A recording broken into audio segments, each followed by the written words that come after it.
कोता बाबर साहब, आपका जो इलाका है जहाँ से आप सेनेटर भी मुंतखब हुए और उससे पहले आपने इलेक्शन भी लड़ा, उस इलाके में काफ़ी जब हम जाते हैं तो देखते हैं कि वहाँ पे ईरान का काफ़ी असर और रसूख है। वहाँ पे ईरान की काफ़ी चीज़ें आती हैं, बिजली भी आती है वहाँ पे ईरान से। लेकिन अगर ये इज़राइल जो है ये बलूचिस्तान के रास्ते से ईरान में मुदाखलत शुरू कर देगा तो फिर इसका बलूचिस्तान पे पॉजिटिव इम्पैक्ट होगा या नेगेटिव इम्पैक्ट होगा? सर, इस सवाल का जवाब देने से पहले मैं आपका जो आपने अभी दिखाया था धुरंधर मूवी का, जी वो इत्तेफाक से मैंने भी कल देखा और मुझे देखते यही लगा कि ये जो कल परसों जो वाक़या हुआ उसको भी उसी मूवी की तरह ही शूट किया गया है जी कि हर तरफ सब कुछ ऐसे हो रहा है जैसे कि बस किसी कंट्रोल में नहीं। और जिसको आप पूरी दुनिया ने देखा कि वो कैसे कंट्रोल किया गया, 2 4 6 घंटों में ही वो सारा सब कुछ सब लोगों का रिज़ल्ट आना शुरू हो गया। पाकिस्तानी अफवाज, पुलिस, सारे लॉ इन्फोर्समेंट एजेंसीज़ ने कैसे बलूचिस्तान में इस इंसर्जेंसी को जो अचानक से एक मूवी की तरह ही बनाया गया था उसको कैसे कंट्रोल करते हुए आगे अब देखें। सबसे पहले अब आप बता रहे थे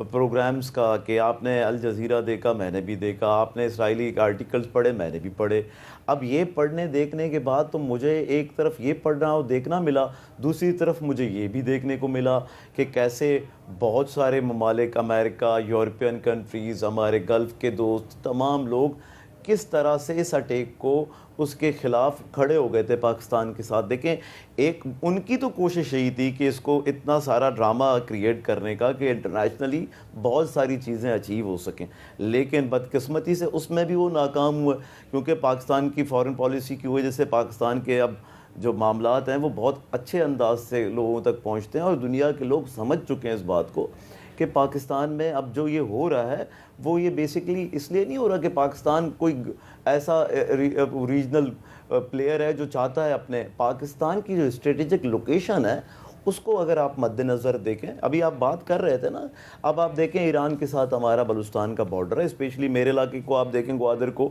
हमारा पूरा बॉर्डर ट्रेड है, समंदर है, उस तरफ सामने से हमारा गल्फ़ लगता है, साथ में ईरान लगता है और स्टेट ऑफ हार्मोज के सामने हम ही हैं। जो पाकिस्तान का जो पहला लैंड है वो हम लोग हैं, ग्वादर के लोग हैं।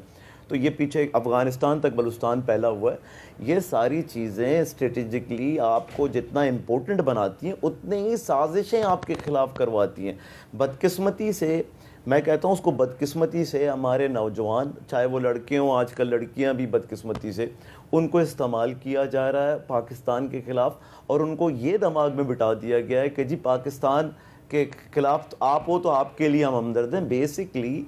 देखें, अभी आप बांग्लादेश का मिसाल दें तो वो कभी बलोच के हमदर्द नहीं है, उनको बलोच से क्या दोस्ती है। इसराइल कोई हमारा ना, हम लोग बलोची में कहावत है, हमारा खून एक दूसरे में अगर मिलाओ तो मिलते नहीं है, उसका हमसे क्या हमदर्दी, इंडियंस का हमसे क्या हमदर्दी। बेसिकली उनकी दुश्मनी पाकिस्तान के साथ इन बलोचों को इस्तेमाल करके, हम बलोचों को इस्तेमाल करके, चलो मैं हम बोल देता हूँ, कहीं वो नाराज़ हो जाते हैं, कहते हैं, फिर नाराज़गी का अलग एक चैप्टर खोल देते हैं। देखें, उनको यही बात शुरू में कह रहा था, हम बलोचों को ये लोग इस्तेमाल कर रहे हैं, हमारे लड़कों लड़कियों, हमारे स्टूडेंट्स, हमारे नौजवानों को स्पेशली, जो 60-70% पॉपुलेशन है बलूचिस्तान का, जो एंगेजमेंट मैं अप्रिशिएट करता हूँ सूबाई हुकूमत का कि उन्होंने इनिशिएटिव लिया है, जो एंगेज कर रही है लोगों को, स्टूडेंट्स को, लेकिन उसको मज़ीद बढ़ाएं। मैं जो अभी बात कर रहा था, मैं मक्सी साहब और बुक्टी साहब के मुतल्लिक नहीं कह रहा था, मैं सबके लिए कह रहा था कि ये एंगेजमेंट मुझे भी नहीं चाहिए। आज मैं आपके सामने बैठ के बात कर रहा हूँ, ये बड़ी बड़ी बातें तो हम सब कर लेते हैं, लेकिन हमें भी एंगेजमेंट, हमें जाना चाहिए अपने इलाकों में, अपने लोगों को एंगेज करना चाहिए, उनको बताना चाहिए कि ये जो आपके साथ हो रहा है ये बलूचिस्तान की मोहब्बत में, आपकी आज़ादी के लिए कोई नहीं कर रहा। सब जानते हैं कि 400-500 लोगों के साथ आप बलूचिस्तान को आज़ाद नहीं कर सकते। इस दौर में जब AI का दौर है, जब दुनिया में हर चीज़ टेक्नोलॉजी है, तो खुदारा अब इन लड़कों और लड़कियों को इस चुंगल से निकालने के लिए हुकूमत के वक्त के लिए बहुत मैं रिक्वेस्ट करूँगा कि वो हिम्मत करें, आगे आएँ और उनको समझाएं सब। अच्छा कामरान मुर्जा साहब, ये जो इजराइल फैक्टर है, यानी कि मैंने आपको एविडेंस दे दिया, टाइम्स ऑफ इजराइल कह रहा है जी कि बहुत इंपॉर्टेंट है जी बलूचिस्तान हमारे लिए, और ये जो अल जज़ीरा में जो आर्टिकल लिखा है ये एक फ़लस्तीनी सहाफ़ी ने लिखा है, उनका नाम है अब्दुल्ला मुआस्वेस। अब्दुल्ला मुआस्वेस जो हैं उन्होंने बहुत रिसर्च करके ये आर्टिकल लिखा है और वो ये कह रहे हैं जी कि ये जो इजराइल की तरफ से जो बलूचिस्तान में मुदाखलत की जा रही है इसका असल मकसद ये है कि ईरान को डिस्टेबलाइज़ किया जाए, क्योंकि उनके ख्याल में ईरान जो है वो फ़लस्तीनी कॉज को बहुत सपोर्ट करता है। तो ये अगर बलूचिस्तान में इजरायली मुदाखलत जो है उसके भी खुलेआम हमें सबूत मिल रहे हैं, इंडियन मुदाखलत के भी मिल रहे हैं, तो अगर खुदा न खास्ता ये इजराइल जो है वो बलूचिस्तान के रास्ते से ईरान में मुदाखलत शुरू कर देता है तो फिर इसका क्या अल्टीमेट रिजल्ट क्या निकलेगा? देखिए, ऐसा है कि हमारे यहाँ गुर्बत और नाइंसाफी के साथ दो चीजें और मिली हुई जी। गुर्बत भी है, नाइंसाफी भी है, और उसके साथ हमारा मैल वकूफ़ जो है वो इम्पॉर्टेंट है, और डिपॉजिट्स जो है हमारे यहाँ जो है वो इम्पॉर्टेंट। अब ये चार चीज़ों को जब आप इकट्ठा करेंगे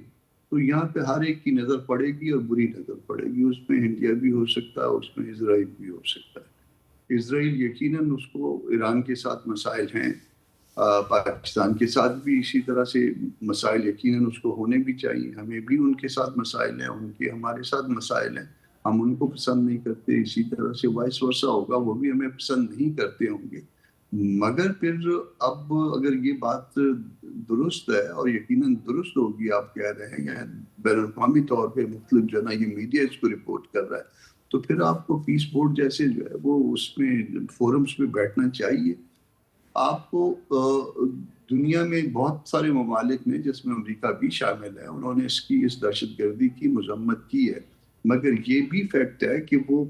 जो फनी या तकनीकी इमदाद होती है वो मासवाए दाइश के अलावा और आपको कहीं पे नहीं। वो इसको कहते हैं कि ये BLA जो है दहशतगर्द तंजीम है, वो और बहुत सारी तंजीमों को पाकिस्तान में मानते हैं कि ये दहशतगर्द तंजीम है, मगर तकनीकी इमदाद वो आपको दाइश के अलावा कहीं पे भी नहीं देते जी। तो अब अमरीकी असला भी यहाँ पे मौजूद है, इंडियन ये रूसी असला भी मौजूद होगा, बहुत सा असला तो खैर अफगानिस्तान की वजह से भी मौजूद हो सकता है। मगर स्टिल जो है ना वो ये अगर वो दहशतगर्द है और अमेरिका इसको मानता है या बाकी ममालिक मानते हैं, तो फिर उनको ये रास्ते बंद करने होंगे जिसकी जरिए जो है दहशतगर्दी यहाँ पे फैलती है। और जो कुछ यहाँ पे होता है वो जाहिर है कि अगर हमारे आसपास जो इस तरफ के ममालिक हैं वो सारे मुसलमान हैं, और जो कुछ भी अगर इंडिया आता है या इसराइल वहाँ पे मुदाखलत करता है तो वो मुसलमान ममालिक से होके आता है। तो इस बात को इस्लाम वालों को, मुसलमान ममालिक को इसको आपने बड़ी अहम बात की है कामरान मुर्तज़ा साहब, आपने कुछ खलीजी ममालिक की तरफ इशारा किया, बिल्कुल आप दुरुस्त कह रहे हैं। लेकिन मैंने जो इजरायली इन्वॉल्वमेंट की बात किया ना, मैंने सिर्फ ये अल जज़ीरा का और टाइम्स ऑफ इसराइल का आर्टिकल पढ़ के नहीं बात की। मैं अब पहले शायद ना बताता आपको, लेकिन मैं अब आपको ये बताने पे मजबूर हूँ कि मैंने ख़ुद बलूचिस्तान के एक अहम सियासतदान जो हैं उनकी ज़ुबान से सुना है, उन्होंने मुझे एतमाद में लेकर बताया, मैं अभी उनका नाम नहीं लेता, कि उनका जो भाई है वो पिछले कुछ अरसे में 3 दफ़ा इसराइल जा चुका है, और उनका भाई जो है वो अब एक मगरबी मुल्क में रहता है, और मगरबी मुल्क भी वो है जिसने कि ये जो हालिया बलूचिस्तान में दहशतगर्दी के वाक़यात हैं इनकी मज़म्मत में बड़ा एक सख्त किस्म का बयान भी जारी किया है। और वो वहीं से, उसी मुल्क से वो जाते हैं इसराइल और वापस आते हैं, और उनके पासपोर्ट पे स्टैम्प भी नहीं लगती कोई भी। तो ताल्लुक़ जो है उनका एक ऐसी पार्टी से है जो कि बलूचिस्तान के हकूक़ की अलंबरदार है, लेकिन वो साहब जो हैं जिसका उनके भाई ने मुझे बताया है, वो एक मगरबी मुल्क, बड़ा एक अहम ताकत है, वहाँ पे बैठे हुए हैं।